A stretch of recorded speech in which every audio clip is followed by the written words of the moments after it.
Some of my favorite and fondest memories of video games come from early 2000s, the new millennium. I remember that period very well. Everyone believed that once we entered the new millennium, something incredible would happen, something that would change entire world. In reality, nothing happened, at least nothing that would shake the world as everyone imagined. By the year 2000, the PlayStation 1 was already becoming an aging console, and it was about to be replaced by its much more powerful and visually much more impressive successor, the PlayStation 2. In almost every way it was much better. So releasing a game in the year 2000 that wasn't designed for PlayStation 2 was almost a mistake. But Reflections weren't afraid to take a risk. It could have been the worst decision they ever made, but of course it turned out to be anything but that. That was simply because Driver 1 was already achieved enormous success on PlayStation 1. At the time there weren't many games that allowed you to explore entire city by the car. You could drive whenever you wanted and paint the asphalt with your tire marks. The game really felt like you are starring in some action movie. Of course, by today's standards, it would be probably one of the boring games ever made, because driving from point A to point B with a bunch of police chasing you while on a time limit was pretty much all that game had to offer. But back then, it was one of the greatest games around. We were simply easier to impress back then. Your choice were basically to go outside and play with rocks and sticks, or drive around a virtual city trying to escape the police. Our expectations were much lower, because only 5 years earlier our games looked something like this.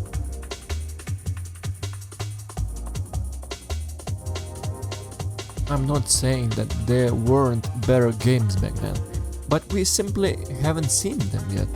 Of course, Sega arcades cabinets also existed, but none of us had any arcade machines at home.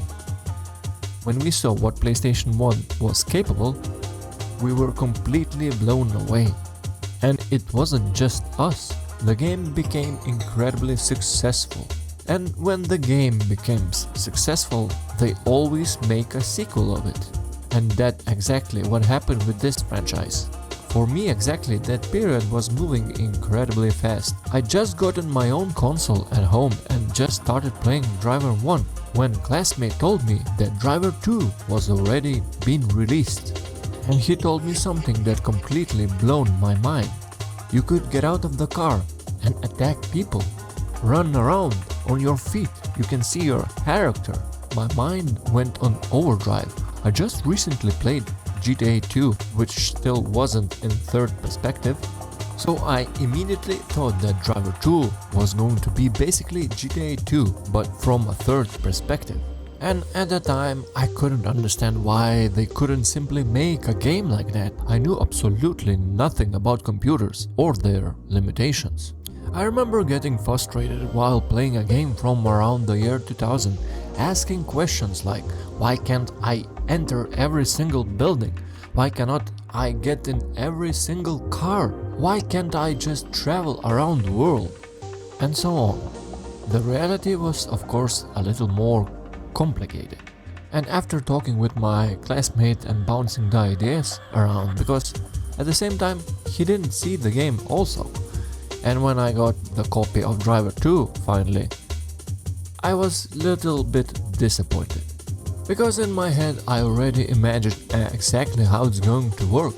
Imagine shootouts where your character would dodge bullets, steal a passing car, crash into other vehicles, jump out of the car at the last second, gang wars and so on. I only had to wait one more year to get that kind of game I was dreaming about. Driver 2 did let you get out of the vehicle, but it was much more limited. Your character could leave the car, steal another vehicle and walk around on foot, pressing certain buttons to interact with certain things. But then again, it wasn't used very extensively. Despite all that, the game was fairly polished and expanded in many ways. There were more cars and the variety had increased. The story also was a little bit more serious than its predecessor, and perhaps a little bit more interesting.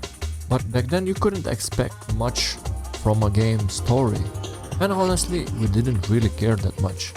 As a non-native English speaker, I often didn't understand all the details anyway. I would just understand the general idea. Someone betrayed someone, someone killed someone, and the game was trying to recreate that feeling where you were starring in an action movie. They even introduced the feature for the first time where the game would recap everything that happened before previously. Previously on Driver. You know what these marks mean, Jones, do you? Then he let it slip and Brazilian's making a drop tomorrow at 10 a.m. Kane knows. He knows. He sold us premium bull, Tanner. Bring you up to speed before continuing the story. And it did feel much more like watching a movie or a TV series from that era. I really liked this feature and I would always watch the recaps, hoping it would help me understand much more what was happening in the story. The story of course continues from where the Driver 1 left off. Tanner, the character you play, go undercover once again, this time in Chicago, to take down some mob. This sends him on a journey through 4 different cities: Chicago, Havana, Rio de Janeiro and Las Vegas. The game also featured quite a lot of FMV sequences. Despite the low quality character models, I think they worked really well for that time. They helped create a feeling that you were watching an action TV series rather than simply playing a video game. The game itself didn't change dramatically from the first one. However, the multiple ways you could choose the missions and multiple endings were gone. You now had only one path through the story and one ending. You still had to drive from point A to point B, but now you could get out of the car and steal another passing by. This also allowed to reset the police attention. In a way, this made Driver 2 slightly easier. The first game was brutally difficult, almost from the beginning. And of course, we cannot forget the infamous car park mission, which caused a huge number of players to give up on the game. Driver 2 had much more gradual difficulty curve. Of course, there were still missions that could drive people insane. The pursuit and tailing missions were particularly frustrating because of how ridiculously difficult they could be, and there were plenty of those in the game too. I remember some of the missions that were still stuck in my memory to this day, simply because they were frustrating me so much that I actually put the game down for half a year or so. But when Driver 2 expanded the game with more cars and much more detailed cities, all of this came at a cost. The PlayStation 1 was already an aging console, and its performances was starting to show its limits. The game actually became infamous for its constant lag and slowdowns. This of course added to the difficulty curve. The engine was simply asking too much from the console that was already struggling to keep up. And the popping was infamous for this game. This was when the game would load buildings and cars too late, making it look like it appeared from out of nowhere directly in front of you. When you were chasing someone and the car suddenly appears directly in front of you, even though it was there a second ago, avoiding it becomes almost impossible. So it's crazy to think that only 1 year separates Driver 2 and GTA 3. Because in 2001, one of the most influential games ever released came along and shook the entire world. All those things I have imagined before playing Driver 2 were actually possible in GTA 3. Explosions, shootouts, gang wars, all of it was only 1 year away. And of course, because GTA 3 was PS2 exclusive, I didn't get to play it until like around 2004 when I finally played it on my friend's PC. Until then, I had Driver 2 in my hands. So, what's the verdict? Is Driver 2 a good game? I think Reflections put themselves in a difficult position. They released their ambitious game on PS1 instead of waiting few years and bringing it to PlayStation 2. You can see that ambition was there.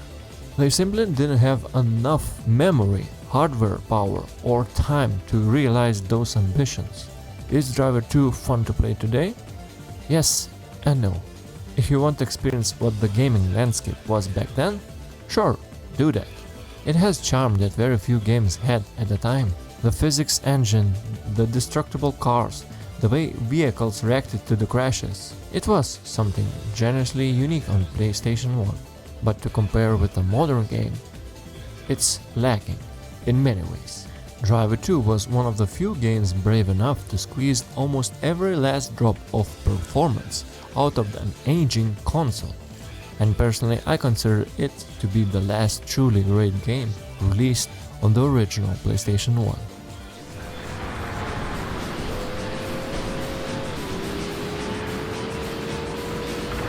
Thank you for watching, please consider liking and subscribing to the channel. See you another time.